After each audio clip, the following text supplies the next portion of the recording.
Along Blackfoot legends, the Wolf Man.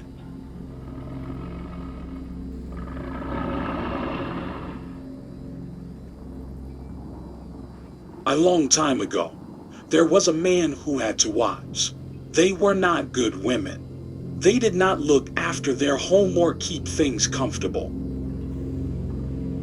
The man brought in plenty of buffalo cow skins. They did not tan them well, and often when he came home at night, hungry and tired after his hunting, he had no food, for these women would be away from the lodge, visiting their relations and having a good time. The man thought that if he moved away from the big camp and lived alone where there were no other people, perhaps he might teach these women to become good. So he moved his lodge far off on the prairie and camped at the foot of a high butte. Every evening about sundown, the man used to climb up to the top of this butte and sit there and look all over the country to see where the buffalo were feeding and whether any enemies were moving about. On top of the hill, there was a buffalo skull on which he used to sit. One day one of the women said to the other, "It is very lonely here. We have no one to talk with or to visit." "Let us kill our husband," said the other. "Then we can go back to our relations and have a good time." Early next morning, the man set out to hunt, and as soon as he was out of sight, his wives went up on top of the butte where he used to sit. They dug a deep hole and covered it over with light sticks and grass and earth so that it looked like the other soil nearby, and placed the buffalo skull on the sticks that covered the hole. As they watched for their returning husband in the afternoon, they saw him come over the hill loaded down with meat that he had killed. When he threw down his load outside the lodge, they hurried to cook something for him. After he had eaten, he went up on the butte and sat down on the skull. The slender sticks broke, and he fell into the hole. His wives were watching him, and when they saw him disappear, they took down the lodge, packed their dogs, and set out to go to the main camp. As they drew near it so that people could hear them, they began to cry and mourn. Soon some people came to meet them and said, "What is this? Why are you mourning? Where is your husband?" "But," they replied, "he is dead. 5 days ago, he went out to hunt, and he did not come back. What shall we do? We have lost him who cared for us." And they cried and mourned again. When the man fell into the pit, he was hurt, for the hole was deep. After a time, he tried to climb out, but he was so badly bruised that he could not do so.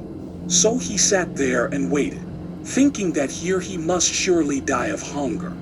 But traveling over the prairie was a wolf that climbed up on the butte and came to the hole, looking in, saw the man and pitied him.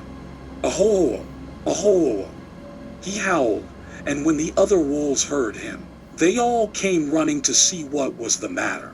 Following the big wolves also came many coyotes, badgers, and kit foxes. They did not know what had happened, but they thought perhaps there was food here. To the others, the wolf said, "Here in this hole is what I have found. Here is a man who has fallen in. Let us dig him out, and we will have him for our brother." All the wolves thought that this stalk was good, and they began to dig. And before very long, they had dug a hole down almost to the bottom of the pit.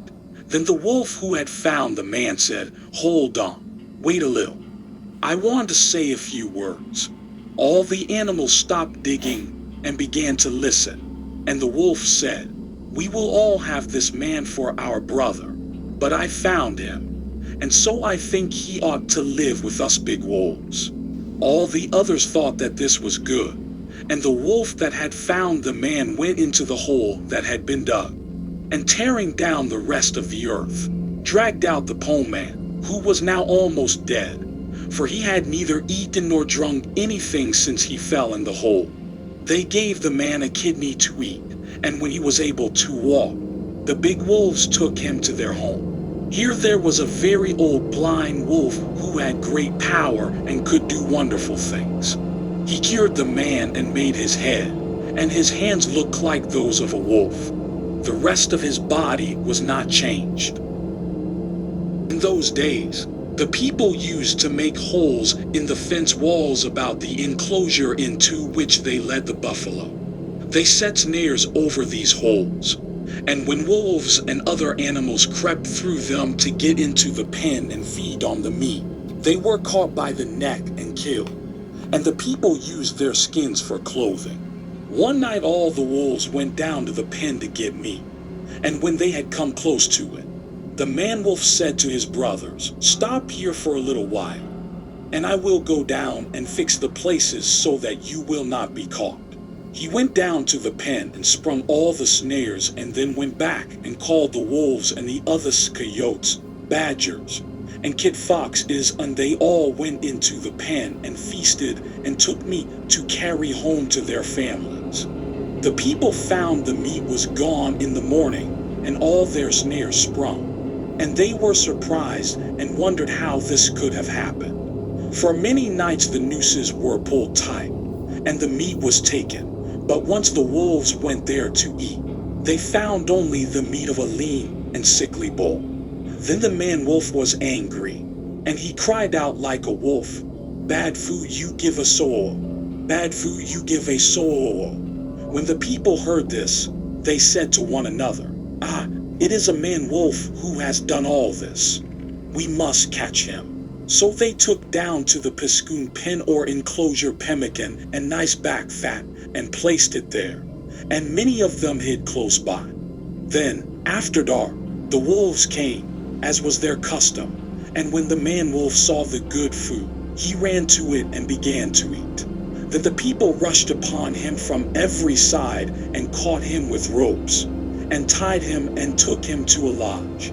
And when they had brought him inside to the light of the fire, at once they knew who it was.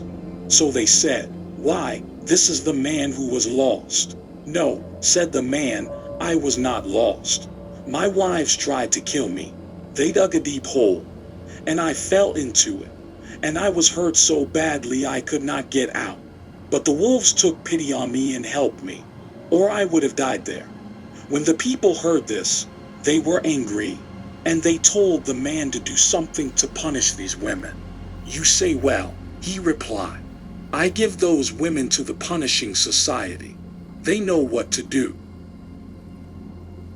After that night, the two women were never seen again.